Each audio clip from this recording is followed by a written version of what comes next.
Hello, everybody, and thank you for joining me today. It's Allan Barry Laboucan with the Rocks and Stocks News Show. I've got a Nuvau Minerals on today with Peter Van Alphen and Stephen Bowles.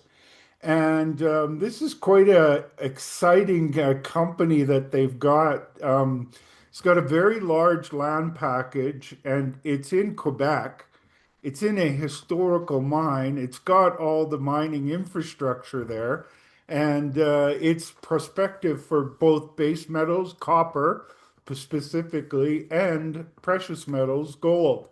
And so I wanted to have a chance to talk to the fellas about Nuvau Minerals. Thanks for joining me, guys. Thank you, Alan. Thank you, Alan. Why don't we start, with people like to talk about the important people involved. Peter and Stephen, why don't you tell us a little bit about your past work prior to Nuvau? So maybe I'll jump in here quickly first here. Alan, it's good to be back here talking to you again. Yeah, my background is I'm a an operations guy. I come from in my Canadian career, come from the the starting out in the operating side with FNX back in the Sudbury Basin, back 20 years ago now, when that was all started, and taking those old mines from Inco and putting them back into production, building some there. So it was an awesome opportunity. From that, there've been a few different paths that I've been down, and some of the most notable ones after FNX was then the time with Lakeshore Gold.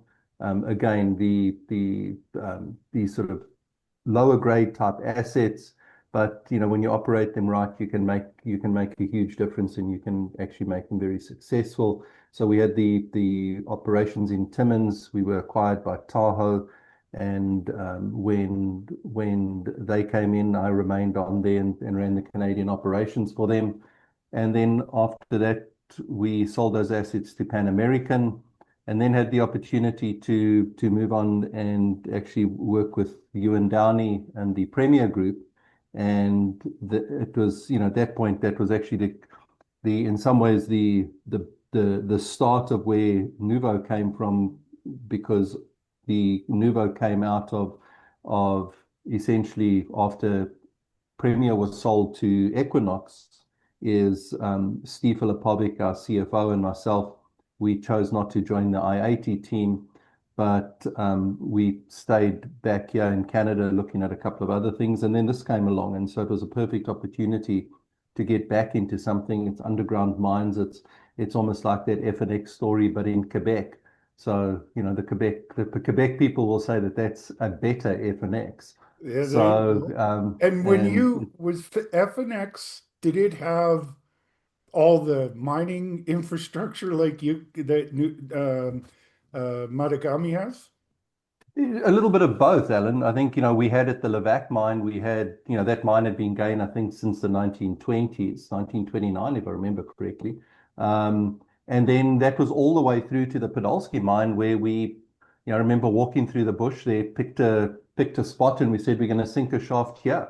And, at that point, it was still a joint venture with Dynatech, and we were the operator there, so we sank our own shaft and we developed a mine. So we built a brand new mine that was very successful, and then all the way through to operating some of the past producing mines, the Macready West mine and the Levack mine. So yeah, we took advantage, or had a huge advantage there, of having infrastructure similar to Matagami. There's probably $300 to $400 million worth of infrastructure that sits in Matagami that we get to take advantage of. And that's a massive thing in today's world, where, Absolutely. building a processing facility and all of that, and, even just the permitting around it is very difficult and time consuming and costs a lot of money. So this is again, and the reason that I said earlier it's better than FNX is that with FNX, we didn't have a processing facility. We only had the mines,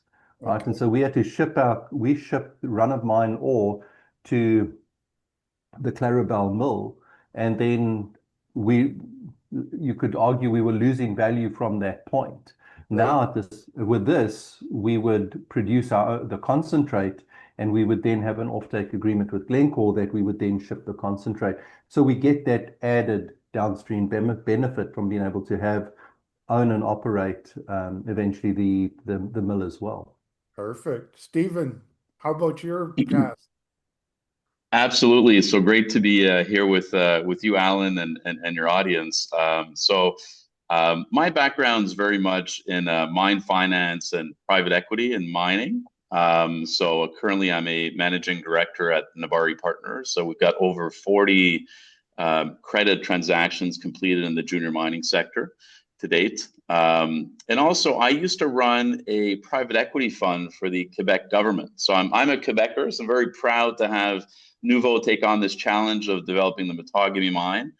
When I was with Investissement Québec or Invest Quebec, which is an arm of the Ministry of Economy of Quebec, I used to look at opportunities where we could finance and invest in upcoming projects like Matagami. And there's a bit of an origin story here. When I was at IQ, of course, we were in discussions with pretty much all the parties in the province. We were looking for opportunities to develop base metals mines. And of course, Glencore had a portfolio, including Matagami, and this had come up. So, I'm very happy to see that, these initial discussions and many others between Peter and his team and Glencore have kind of led to this outcome. My background as well is constructing mines. So my passion is very much around building mining companies.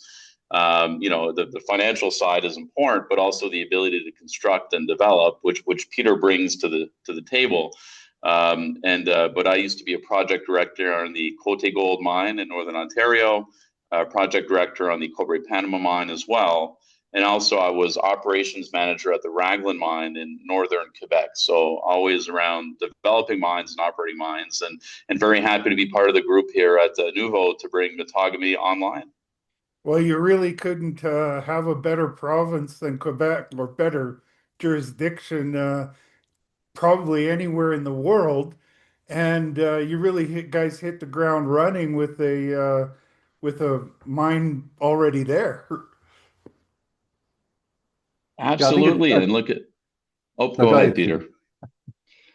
Stephen. For a lot of large, not a lot of people know this, but if you look at groups like Agnico Eagle, they've really developed their foundations in the same region, right? The northern Abitibi or lower James Bay area has been very prolific for mining projects in the past, and with gold prices today, we can see that in the region. There's a lot of potential for growth, and as you say. Quebec has been historically supportive of exploration through its many vehicles. I used to chair a company called SOChem, which is a consistent contributor to exploration in the province. And also, there are many active funds in Quebec, like Caisse de dépôt or IQ's funds as well, and many others that contribute to developing mines. And they take a long view. They build foundational equity, foundational financing, and take a long-term view on projects. So, and in our case, Caisse de dépôt is an investor in the company. So, it's a very good starting point for a lot of projects, and it's been proven over and over again. Yeah, it's quite impressive. I've had the chance to meet with some of the funds, government, quasi-government funds out in Quebec, and it's incredible. The permitting and the support for mining in Quebec is really impressive. I'll just add something here. Stephen spoke a lot about the financial groups, is that the government itself is that, I think, which is a good thing in the industry because the mining industry has had a bad reputation of from an environmental point of view.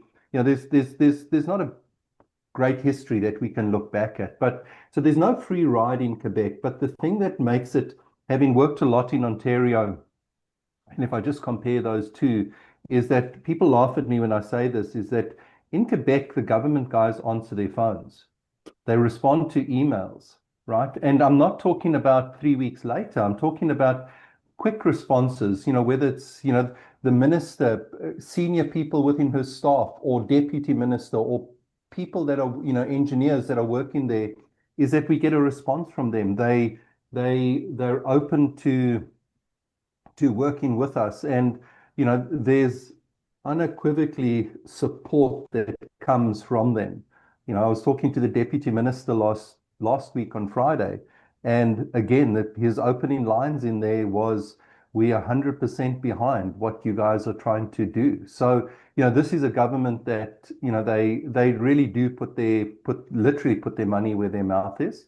And, they work with us. And, it sounds like a silly thing, but they answer their phones and their emails. And so you have dialogue with them.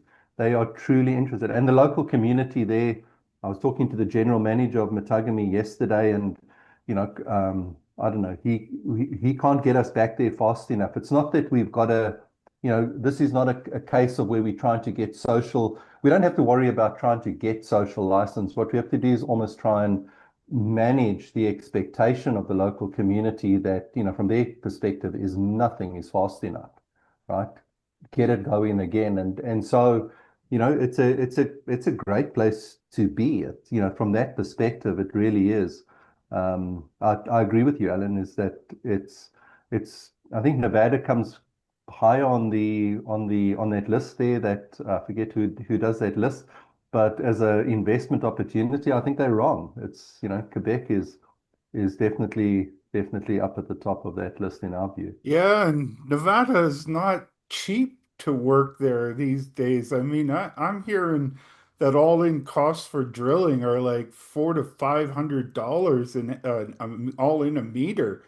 And Oh, that's expensive for when you consider it's Nevada. I guess it's a lot of the demand is so strong that mm. you've only got so many drill rigs and so many people. But yeah, it's not cheap to work there, and I think permitting is probably faster in Quebec than in Nevada. Yeah, I know it certainly is a good place to be. Our drilling costs are certainly a lot less than that. Yeah, that's for sure. So, as you guys were talking about your backgrounds, it really struck me that a lot of times I talk to juniors and they don't have that mind building team leadership, and both of you guys have that experience. Cote's a great one. FNX, Cobre Panama, although it's going through its challenges. You guys have been involved in building mines, and it must feel nice to kind of hit the ground running with all that's there for you guys to work on. It's like a half painted picture. I like the way you put it, a half-painted Absolutely. picture. I, Yeah. I, I, I think, one of the things that you often hear, especially in our first 3 years, has been sort of more of an exploration company, is, sort of call it, some of the critics out there, or the people that look at you, there's this comment about, the getting the mine into production is hard. It's a different game to the exploration game, and I think it's, that is fundamentally true. I think the piece, though, for people I think like us, is that sometimes I think it's the easier one of the industry. We can put plans together, we can build spreadsheets, we can put schedules together, we manage them, and we come out and we end up with a mine that's running. And if you put a good plan together, sometimes, certainly I find it a lot less stressful than the exploration side of this business. But it's Well, it's especially when you've got what is there. All tell us about the infrastructure that's already there. Yeah, I think that's one of the big advantages that we got. So, if you think about it, is what do you need to build a mine? Well, you start with a resource. So on the base metal side, we've already got over 10 million tons in a 43-101 compliant technical report. So at the nameplate capacity of the mill, in our PEA, that's 10, almost 10 years of mining that's already lined up in front of the mill. Then the mill itself is that that infrastructure is there. So it's a 3,000 ton a day, two float circuits in it, has historically produced a zinc and copper con, and that infrastructure was owned and operated by Glencore up until June of 2022. So it's fairly recent that it was operating, and Glencore's a good operator. They maintained the mill to the last day. They looked after that infrastructure, and so it's in very good condition. And that's just not my words. We've had independent evaluation done on it, and we've had some analysts up there, and the sort of general consensus, actually from the analyst, was that we were underselling how good it was, right? So the mill is in good condition. Well, and that stands to reason. I mean, Glencore is a serious company, and they Correct. were operating it till 2022 and keeping it in good order since then. I mean, it's not like you're buying something that's all rusted out and needs a lot Correct. of a lot of work to get it back into production or Yeah, no, back that's into absolute. operations. Absolutely. And you do, there are stories out there where, the infrastructure that is there is, as you say, it's buildings filled with rusty pieces of old equipment. Yeah. And some of this Can't equipment in just this put a mill. paint job on those. No, no, no. What do they call it? The 5 gallon overhaul. That doesn't work. And so this is, we do some maintenance in the mill. We keep the sumps pumped out and so that they don't freeze and cause problems in the winter. So, we're doing some work on that just to make sure we do what we can to keep that infrastructure in good shape, keep it in good shape from where they left it. And then there's also the Brace-McMcLeod mine, and the Brace-McMcLeod mine is a built permitted mine that the ramp goes down to about 1,400 meters vertically below surface. And again, it's good big infrastructure there that has been built by that mine was developed by Glencore directly, and the infrastructure on site, the shop on surface, the electrical infrastructure, the compressors, the mine ventilation system, everything is all there. It's still permitted. It hasn't been taken down. Only the portable offices, Glencore wanted those, and they moved them down to the Horn. So we'd have to put an office building and a dry black back in again, but that would be trailers that we would use. But there's a permitted mine there, and that mine has got remaining resource in it. They left about 1 million tons in it. We've discovered a high grade extension to that. It's been deep, difficult drilling to do there because it is, call it 12 to 1400 meters deep there. And so, but the infrastructure's right there. The ramps are down there.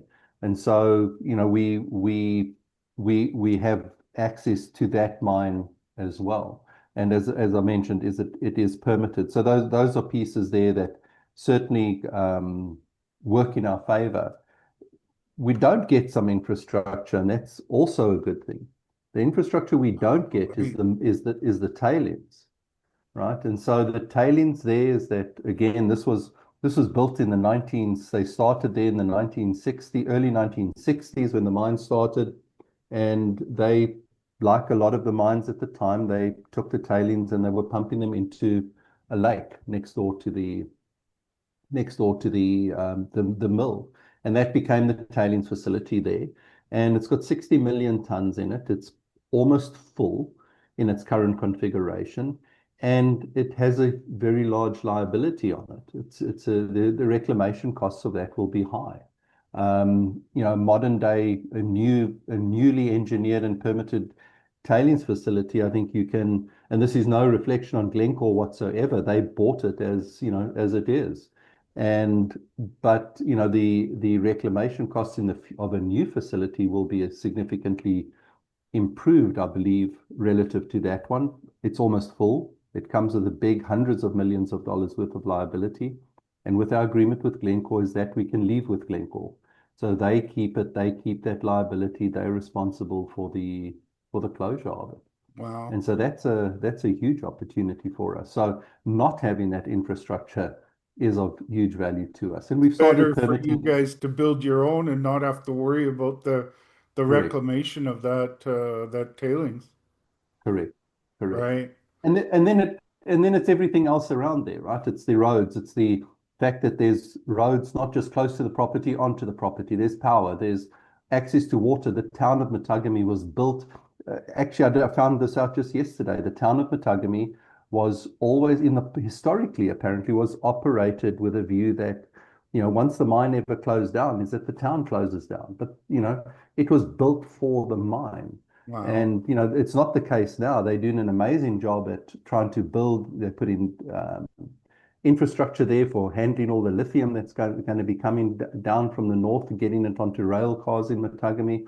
The town's doing an amazing job at being very entrepreneurial to try and get new life and keep that town going. And the But this government would is very be supportive. certainly be a nice addition. Stephen, why don't you talk to us a little bit about that with your experience with the institutions, investors in Quebec, and your experience as a mine builder.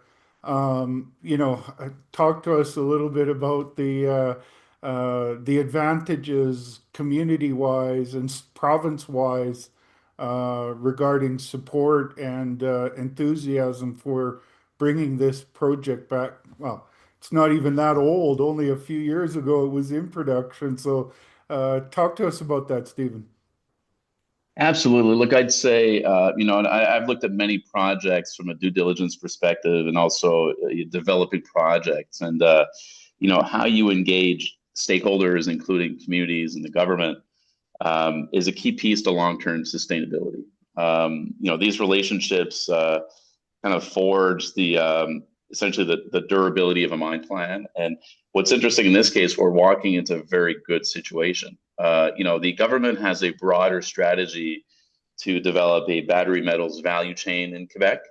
And part of that is copper, right? So copper is a key piece. Anything, that's essentially, if you consider copper, it's a way to move electrons, right, globally. So, there's a need for additional copper concentrate in the province. So this is considered a strategic project from that perspective, which comes with good access to leadership in government from a permitting perspective and simply from a senior support perspective. And the other piece is the local community. So, Peter and I, know this very well, having interacted with the town of Matagami and the local NP as well, this is seen as a key component to essentially the local economy. Everybody there, including the mayor, the local city manager, have a long history with this mine and want to see essentially employment being sustained.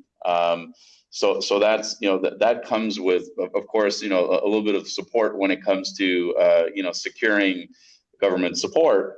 But it definitely helps in terms of restarting the operation and getting access to the infrastructure we need and housing and attracting people and all that good stuff. So and I'd say further downstream is the customer base. So historically, this mine produced concentrate that fed the CCR refinery in near Montreal.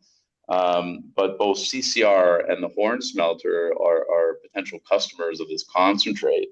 And that further solidifies this North American value chain of producing, refined copper and essentially, providing a good market for this copper concentrate. So if you look at the broader picture, this is a very strategic, highly supported project in Quebec. And I think the fact that there's an existing mill and existing, infrastructure from road, power, housing, really reduces the risk, but also creates a bit of a faster project to bring online versus other greenfields. And I think that's what makes this very unique for Quebec, but also for Canada. It's very unique for, any junior company.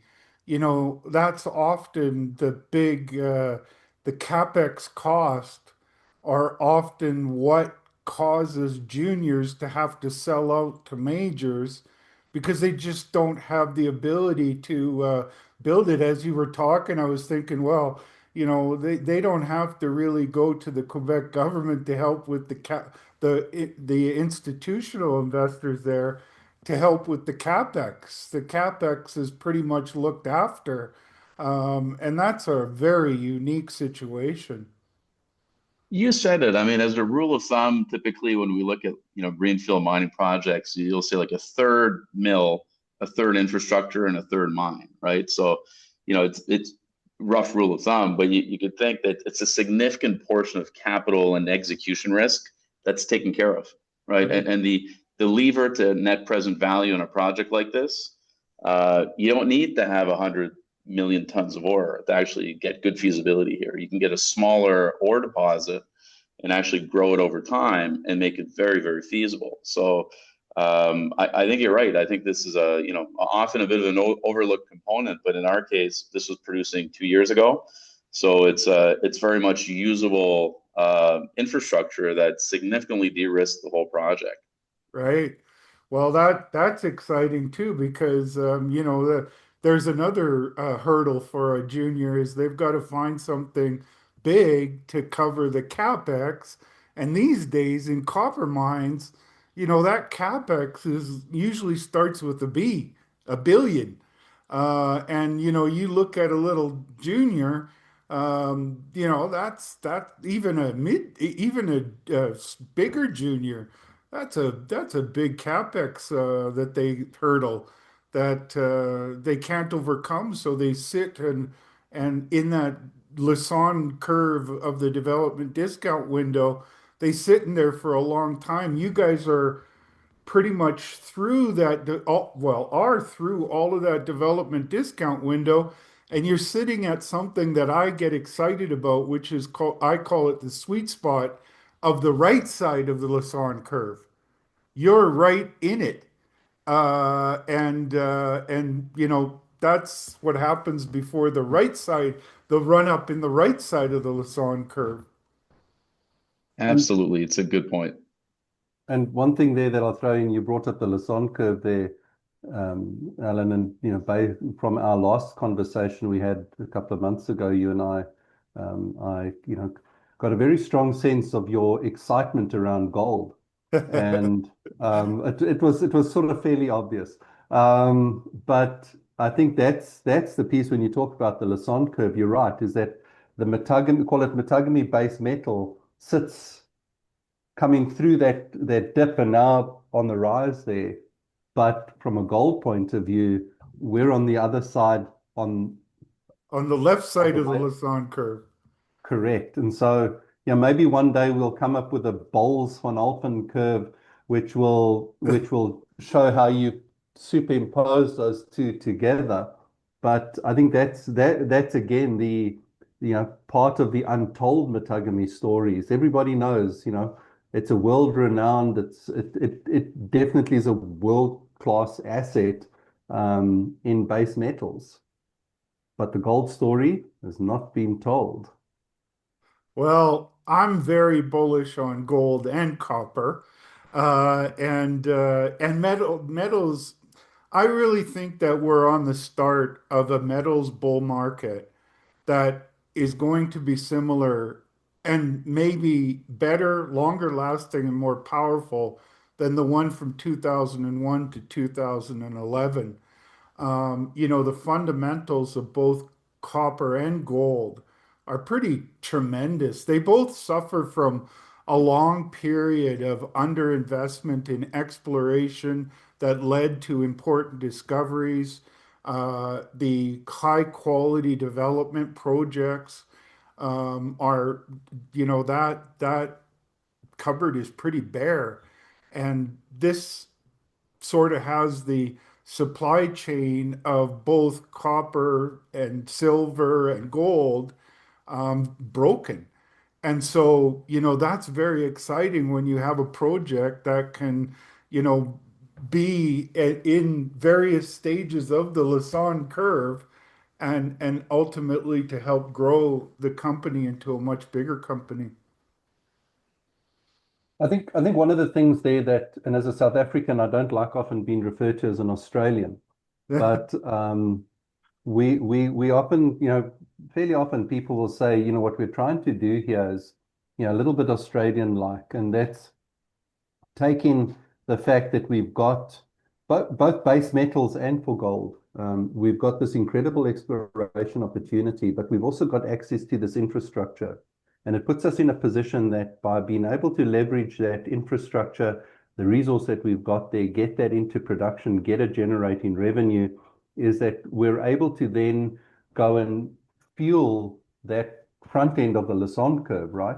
Right. Because, we historically, what are exploration companies having to do is go out there and raise money for decades to go and do that. And so, this is really that idea of taking what we've got, let's really push it, get it into production. It's value adding on its own, as we were just talking about. But what it also does is it creates additional value for those shareholders that have come in early, in that you're not looking at this sort of constant dilution, because it's 1,300 square kilometers. I think people don't realize, we talk about a big land package. If you think about this, everybody knows the size of that oval-shaped Sudbury Basin. Matagami is bigger than the entire Sudbury Basin. Wow. That's the physical size of this property. And so there's a lot of exploration that has to be done here. And there's areas on this property that, just in terms of, like, when we previously spoke, we were talking about that gold grain anomaly, the till anomaly that we found, is that there's basically no drilling around there. There's nothing, right? And so Wow. we're coming in there fresh, and this is sitting basically along the Sunday Lake Deformation Zone, where you've got Fenelon and then you've got Detour Gold to our west, and nobody's ever looked for gold there. It's amazing. Well, I, I, it's amazing from a geological perspective because it's in the same rocks as a lot of the fantastic gold mines in the Abitibi. But you can understand why, because Glencore had a base metal mine there, so they were focused on base metals. They weren't really interested in the gold, and that's an incredible potential with the gold as well. I mean, when you're finding pristine grains of gold in your surface sampling, that's pretty exciting. They always have to come from somewhere, Absolutely, and there's lots of them in that sample, right? As you may right? recall, that to our knowledge, and nobody's been able to dispute this yet, is that it is the highest grain count ever found in the Abitibi. Right, Wow. it's close to the bottom of the hole. We've just finished our drone mag survey there and just been going through the mag survey there. We've identified a number of structures there that, we believe have potential. Now it's just trying to see. Unfortunately, the good Lord put a whole lot of swamps around there, and so we're having to deal with the very wet area.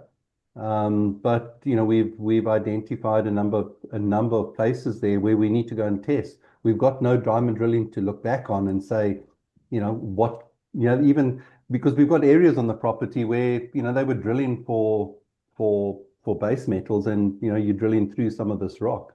There's nothing there. There's no holes for us to look at. We're going to be the first ones to drill holes there.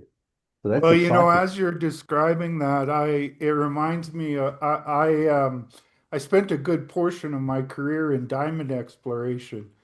And the way you find a diamond deposit is the diamonds are so rare, even in a high grade deposit, that you don't look for diamonds initially. What you look for is indicator minerals. And when you look for indicator minerals, you're looking for specific in the counts of the indicator minerals and the distribution of those indicator minerals and the features of those indicator minerals. Are they rounded or are they pristine and angular? And so when you talk about really high counts of gold, which is a great indicator for gold. When you find a lot of counts of gold, visible gold, and it's pristine, so it's not been moved a long distance from where it came from, that's a very exciting thing for me as a diamond guy and explorer, and for and me as a gold explorer, because it kind of merges the two together. Yeah, it's got, this is not associated, what we found there is not associated with base metals. There's no sulfides in it. We were looking for those trade, like essentially that program was designed primarily to be mapping the till there, but really we were looking for copper, zinc. We were looking for the typical Matagami type of deposits, and it was in an area that was fairly, as I said, is fairly untested. And so when this came along, it's pristine particles. They're close to the bottom of the hole. They're just off the bottom of the hole. So they've just been picked up off the bedrock by the glacier, you know, IOS Geoscience, who did the work for us on that. Their view is that we're within 500 meters to a kilometer away from the source.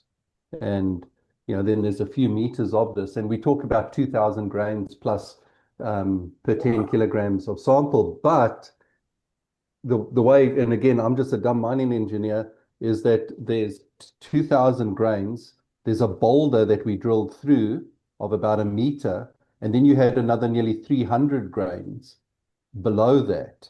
So, in my mind, well, if we had drilled the hole over maybe half a meter to either side, would we not have missed the boulder? And would it not then all be anyway? I just say even the 2,000 is higher than anything. Borden Gold, the Borden gold mine that now sits there with Tony McCooch at Discovery, that was found with a till anomaly. That was the highest the highest grain count that they had at Borden was 700 grains. Casa Berardi was found with till anomalies, much lower values. Rainy River, I think that was less than 100. So yeah, there's a lot of gold that came from somewhere, as you say, Alan. We just, the only problem we've got is that we've got about 30 plus meters of overburden right there, and so you know. Ah, that's nothing. You 30 meters, that's child's play. But another thing that you look for is, when you're looking for where it came from, is structures and deep-seated structures and secondary structures. And I've Yeah. done some homework, and on your property, I used my favorite tool for exploration, which is Google Earth, and you can see the structural complexity there, which is great. That's what you want, because that's how those metals flow from their source up. They need a path of least resistance, or Mhm. cracks in the earth that are the conduit for those metals bearing, gold bearing fluids to make their way up towards the surface. So you've got all the check boxes there, that not only should you find gold discoveries, but they should be rich gold discoveries, and that all points towards an orogenic gold source, and orogenic gold mines are what makes up Mhm. the Abitibi. So you've got all the hallmarks there to make a gold discovery. Stephen, that's pretty exciting to have a goal. They say the best place to look for a new mine is where there's an old mine. This mine is not that old, but that's on the base metal side. But these region is also ripe for gold as well. It is, and there's local milling capacity in the area as well.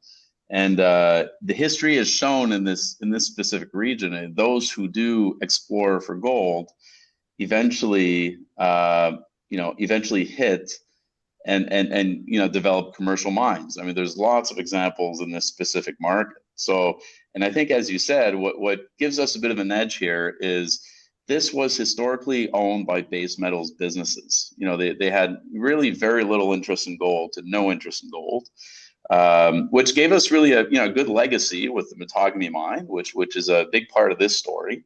But it creates a huge platform for growth in precious metals. And then if you look at just, gold hits surrounding Matagami, it's all over the place. But Yeah. on the Matagami property, it's just not there because it's never really been drilled or assayed. So I think this is, clearly gives a lot of optionality to Nuvau Minerals. Look at the current gold price and the demand for gold, essentially gold in the market is it just really creates a great platform for us to actually explore this option. What this is going to look like in a few years will be very interesting. But if you look at where this could all go, is essentially a copper zinc, producer with good cash flow and longevity, and potentially with a resource in the gold space that's starting to scale up, right? And then who knows where this is going to go. So I think this is generally very exciting, and the footprint of the property is huge. I mean, it's Massive. essentially larger than Manhattan, larger than the whole Sudbury Basin. So everything we're talking about here is magnified in potential value. So yeah, it's definitely very, very exciting. And copper is, they talk about strategic metals. There's no metal that's more strategic than copper. We need it in everything. Well, turning on the lights, turning on our computers, running our electric vehicles, bringing power to people. In this electrified world, copper is the oil of an electric world. And so having a copper project, and lately, we've seen a big move in the price of copper. It actually was moving up prior to, it was right around $5 prior to Trump talking about putting tariffs on copper, and that drove it up to new record highs for the price of copper. But you know, initially everybody pays attention to the headline, if you will, but then they don't look at what's below the headline. And what's below the headline is that on copper, it has very tight supply and strong demand that's only growing, and the supply can't really react to that. And secondly, where are they going to get the copper from in America when, they import half of it? And so, that brings into the equation near sourcing, if you will, the copper that they're going to need if they're going to put tariffs on copper imports. You don't want to be shipping it from a long ways away. And Quebec is a nice close source of for copper. I mean, you said it, like, the most efficient way to move electrons in the world to generate electricity is copper. So that's not going away. And whether a country or a nation wants to build infrastructure or wants to develop, innovative industries like the EV market, you need it. And in essence, that drives the strategic nature of this product. And you say we see in behaviors why certain governments are doing certain things. So I think, as you say, Quebec is situated from both I guess a regional perspective and also an infrastructure perspective, very favorable to this dynamic. I mean, the U.S. is a large consumer of copper, and as you say, not necessarily a large producer of copper. It takes a lot of time to build mines. I was involved in mining projects, to scale a resource to a point where it's economical, and then to build, that takes time. I mean, I was involved in Cobre Panama, and even if you do that, things can happen, right? So it's very much a supply constraint issue. And Quebec is around the corner. At supply security. Right. Yeah, you said it. So anything that can be essentially produced in essentially North America is, in my view, very precious, right? And this is near-term production, was producing 2 years ago. So so access to infrastructure, rail, everything's there to get this down south or to get this where it needs to go. The other piece is, historically, this mine has produced concentrate that supplied C zinc, which is on the St. Lawrence Seaway. So, right away, like there's a market for this product with established infrastructure and a buying customer that can get this out, into a refined product and into international markets. So this is not landlocked or constrained like a lot of projects are in the Great North. This is actually integrated into existing supply chains. So, I think when it comes to, dealing with current, concerns on supply risk or even, economic barriers to moving product, this one's connected, so I think on many fronts, this is kind of strategically very well positioned as a project. And we mentioned that the barrier to entry on execution risk and capital, this is much lower than a typical project. So I think you're right. I think this is kind of what we're seeing in the market in the copper space in North America and concerns on supply. I mean, this is a solution to that problem. This among other projects in North America. So I think this is a kind of a good news story for what's happening right now. Well, you also, as you were explaining that, Stephen, you brought a thought into my mind that, when you look at EVs and you look at artificial intelligence and you look at robots of the future, and Quebec has a lot of manufacturing there, and that they're going to need a lot of copper for the future, and so having a province source, if you will, that's got to be exciting for the province as well and other industries. It really is. And look, when I was with Investissement Quebec or Invest Quebec, which is this, government economic development arm, this was an area of focus. It has been for years. If you look at Quebec's got, essentially, I'd say, two more defined copper projects, and Nuvau and Matagami being one of them. This is definitely, perceived from a government side or from Quebec funds as a bit of a long-term play. So that's a bit of an issue in the junior space. A lot of people come and go, right? And there's trends, but when it comes from a regulatory perspective, with a government that's able to invest and fund, this is perceived as something they want to develop for a long time. So I think I think that means a lot. And I think when it comes to our ability to look at next steps on funding this project, there's going to be a lot of avenues that open up here, considering this requirement. And we're talking about just about Quebec. There's also a Canadian federal government initiative with the Strategic Innovation Fund that's also looking for these types of solutions, and pension funds are starting to look at these projects as well. So, I mean, this will align to something interesting. And I'd say the U.S. government's also interested in these projects. Although there's barriers to entry with tariffs, I mean the U.S. government needs also copper concentrates and copper production capacity, right? So if we want to have copper conductors, copper cables, I mean you've got to have smelters that are fed by concentrates. So this is part of the solution for a lot of different governments, and it's there to stay. It's not going to go anywhere. And they want to invest, but a lot of those investments, like for example, up in the Yukon, they want to put money in, but that's to build roads. And then, you know, that what leads to that mine is still a long way in the future. You guys are, if everything worked perfectly, not even need to work perfectly, a couple of years away from actual production. So, they talk about securing and getting production and wanting to invest in it, but that could still be 5, 10 years down the road. This is much closer down the road. And I think to accentuate that, Alan, is often the challenge with juniors of projects is the ability to execute. Having people that have built projects, gone through the cycle of permitting, design, construction, commissioning plants. It's a pretty niche skill set. It's hard to find good teams that do this in the market.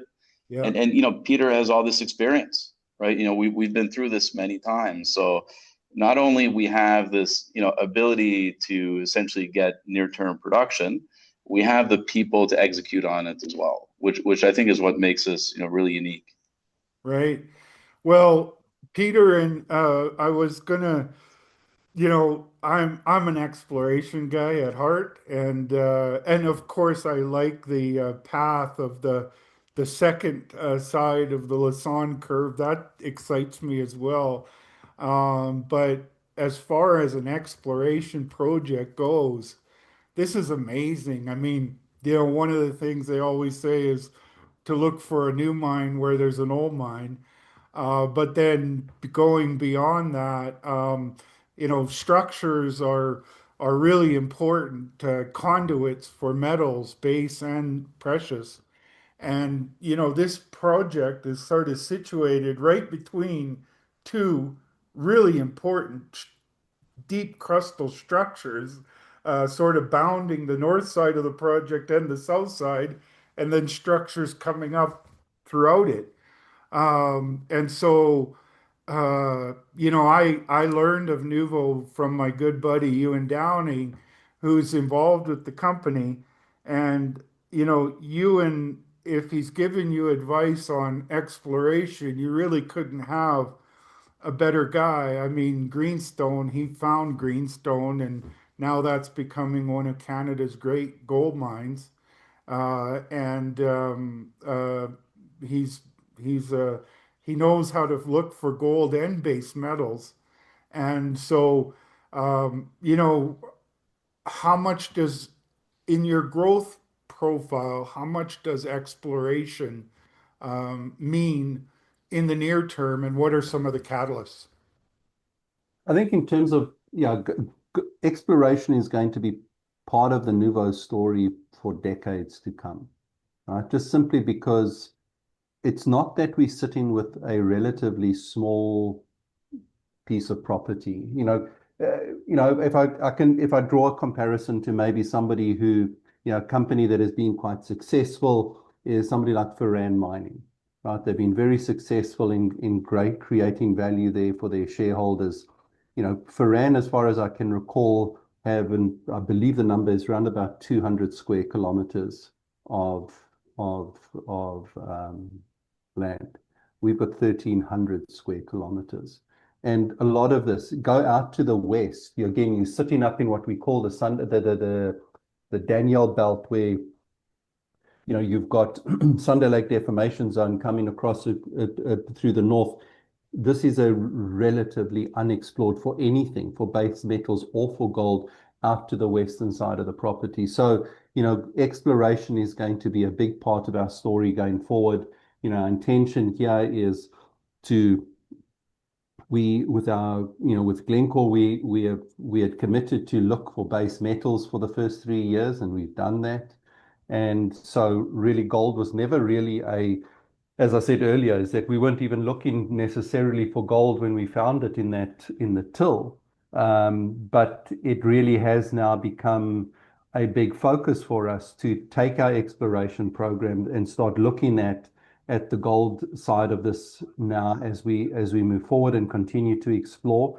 We've got over 80 targets already identified for based on some airborne geophysical surveys that have been conducted in the past, that already potential identification of VMS structures.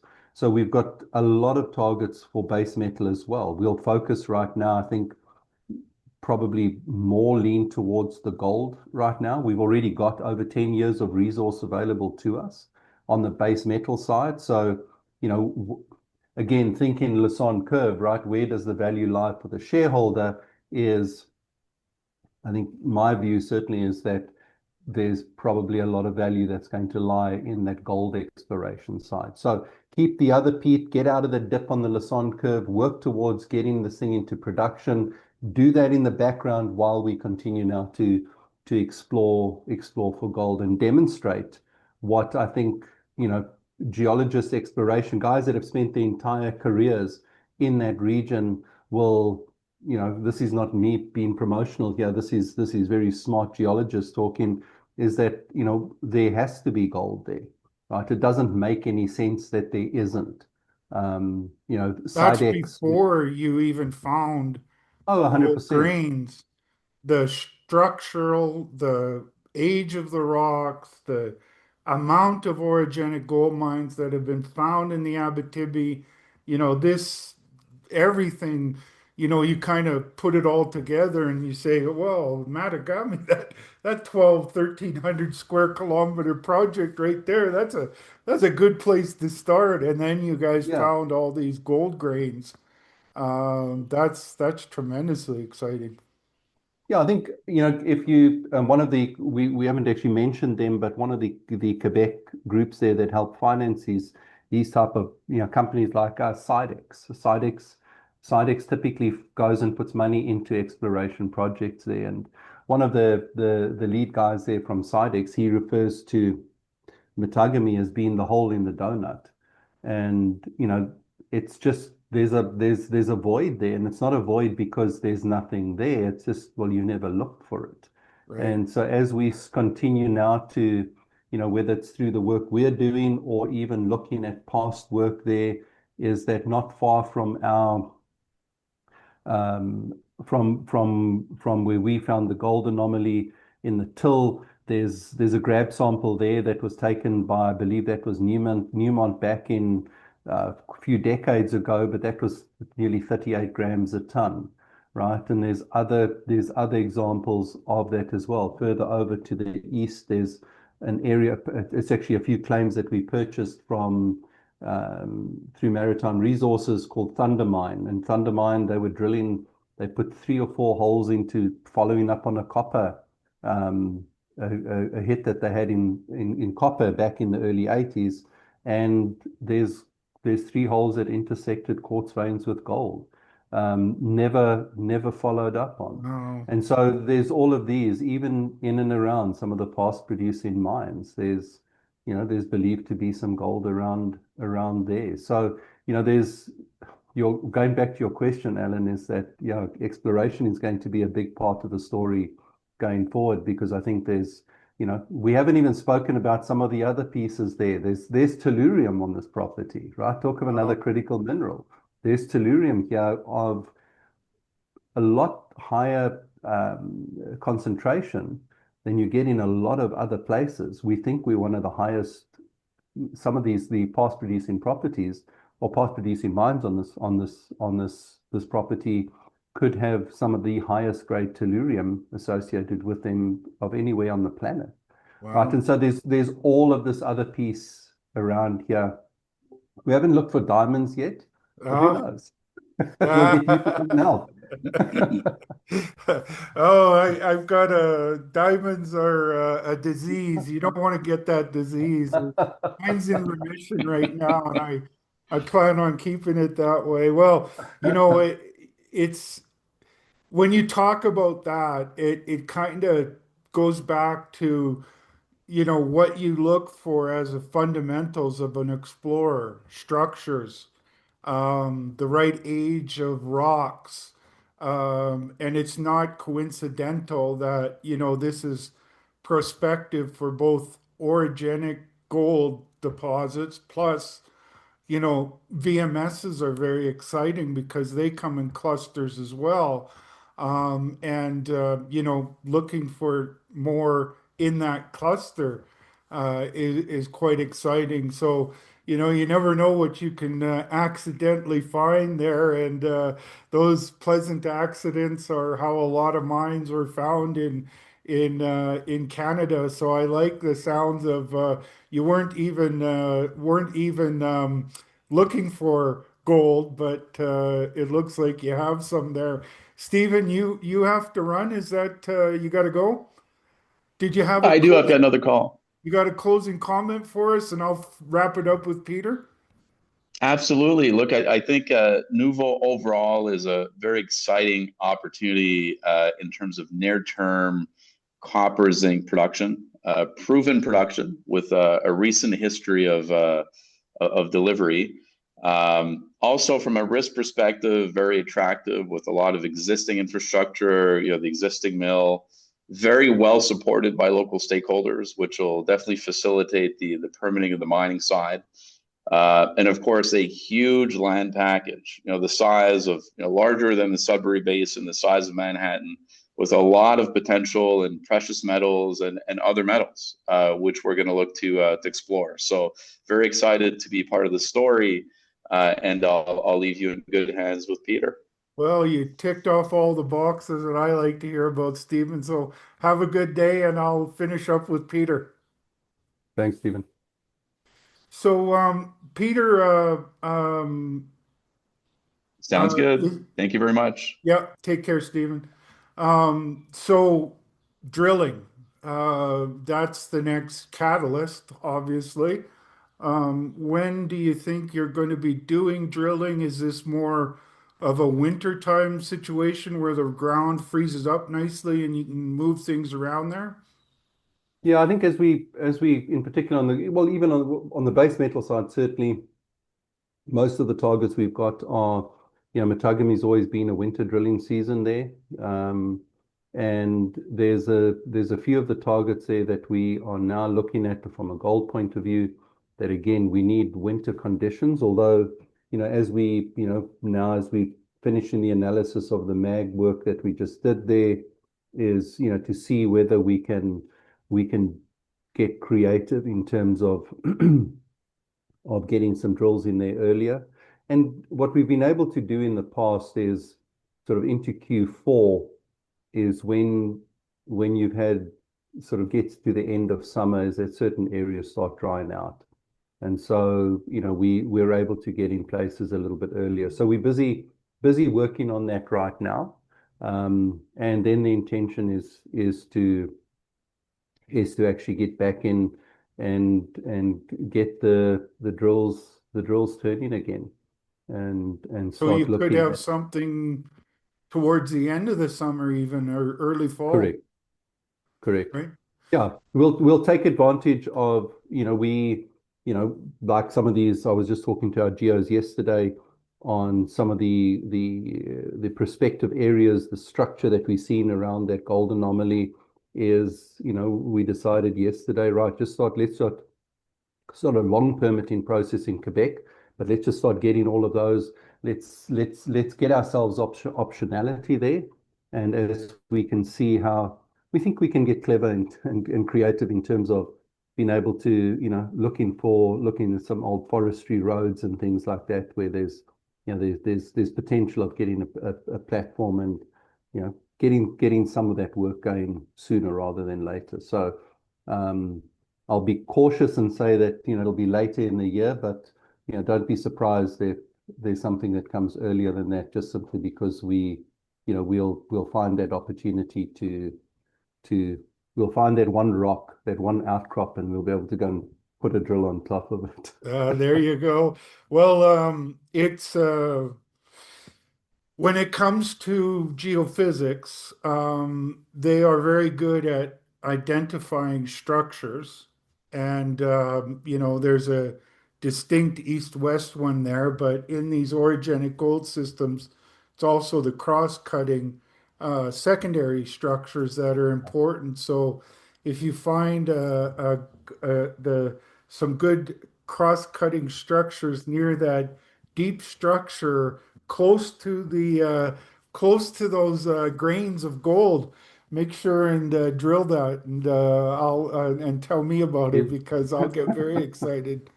Alan, you'll be the first person the second. I'll probably have to tell you and Downey first, but yeah, the work on the geophysics there is, complexity is good. Absolutely. And what we see is complexity. And as we're starting to understand that there's very much those, we've got the structures there and, understanding that relative to how the glaciers were moving, how they would have moved that gold from one point to the point that we found it. It's coming from a distinct source because there's other sources around there, or the other sonic drilling that we did in the sort of in that area, which don't have those high anomalies. So there's very clearly somewhere that it came from, and this is not. We're not at the, they speak in with that sonic drilling and with that is the dispersion train. As this gets further away, right? It's that shotgun approach of that those gold particles are moving up. Yeah. we've got to be somewhere here, right? Yeah. We're at the pointy end of the stick. And so I think that's the thing that's really exciting here is you know, I again, based on people a lot smarter than I am, is that, I said to, again, the guys from IO's Geoscience, for example, I said to them, I said, if you were me, what do you do? Do you go and put a sonic drill back there or diamond drill? He says, well, we think you're too close to worry about sonic drilling. Is, go and drill it, right? Get some holes in, understand, because we don't Because have then you any can see the information there. geology, you can Correct, see correct. structures, you can see that's important data Yeah, yeah, when you're trying to find what you're looking for. yeah, yeah. Anyway, it's going to be a fun. The next 6 months or so is going to be it's going to be interesting. Well, you've already got me excited about that gold Good, stuff, good. Peter, because when you find that many grains of gold and a high percentage of pristine grains, that means it didn't move very far from where it came from. Another thing it means is that it has a high potential of being high grade. Correct. Another thing that it means is that the bedrock source has to be close to the surface because the glacier has to come along and take that off of something. Yeah. Um, and so, then you start looking at the structural story, and it's kind of where you see this big east-west structure, and then there, and the ice direction is here. It makes it pretty easy to vector into where you should be drilling. X marks the spot, sort of thing. The only thing I'd question there is that I never find these things easy, right? Ah, well, that's true. Exploration is never easy, but you've got to But we've see got the data. that many grains of gold, visible gold, or grains of gold and pristine grains. Yeah. The source just cannot be very far away. It No. it's it has to be within a couple hundred meters to 1,000 meters somewhere in that window, and you've got all that ground, so you don't have to worry about it coming from somebody else's ground.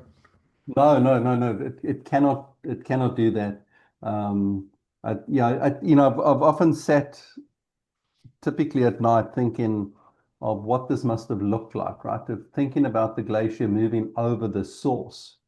And, you know, just logically, because of how much of it is in terms of the mineral, call it the mineralized column in the sonic drill, in the sonic hole, there is that, you know, it, I don't know, to me, it's, is it a not, is it a high, logic says that it's got to, as you say, come from a high concentration, but it also seems logic that it comes from a distance, right? Because it's not just it's not just a smear of high grade. It's there's depth to that. Right, right, Right. And so, particles sitting at the bottom and a particle sitting at the top, the bottom one came from something closer. The top one has moved up from something further. Right. That's what right, logic tells me. As I say, I'm just a dumb engineer. I like geometry, and geometry tells me that the top one came from something further, the bottom one came from something closer, but there's lots of them in between. right. So, anyway. It's We'll start looking. Yeah, it's interesting. absolutely. No, you got me excited. I mean, I love VMS deposits because I know how rich they can be. They're not like a low-grade porphyry, and they can have size to them as well. Yeah. And so you've got that side looking for copper. Then you got this exciting gold story. So get those drills out there as soon as you can, Peter. I'm sure Ewan is giving you a couple of kicks to get out there. Yeah, if we could only walk on water. Ah, there you go. There you go. All right, Peter. Well, we'll have Anyway, to touch base again when you guys get drilling. we will. We will. Alan, thank you very much for your time. Always a pleasure. Yeah. As always, Thank you. everybody, the shows are for information purposes only. Speak with your financial advisors before making any investment decisions. I try to provide a show that gives you some ideas to think about. And when I look at Nouveau Minerals, I'm very excited for the copper side of things, the gold exploration side of things, the potential to have near-term production that doesn't have to go through a long process of building a mine and permitting a mine, a mill. It's all there.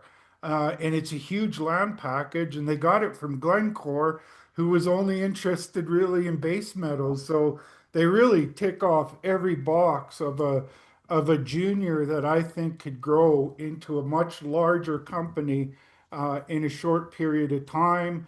One of those engines would be, of course, their drilling, but the second engine is moving the mine back towards production. So, and it sounds like the folks in Matagami want that yesterday. So, and in Quebec. So it's got everything that I look for in a high growth story. And but do your own homework. Have a great day, and we will talk to you soon.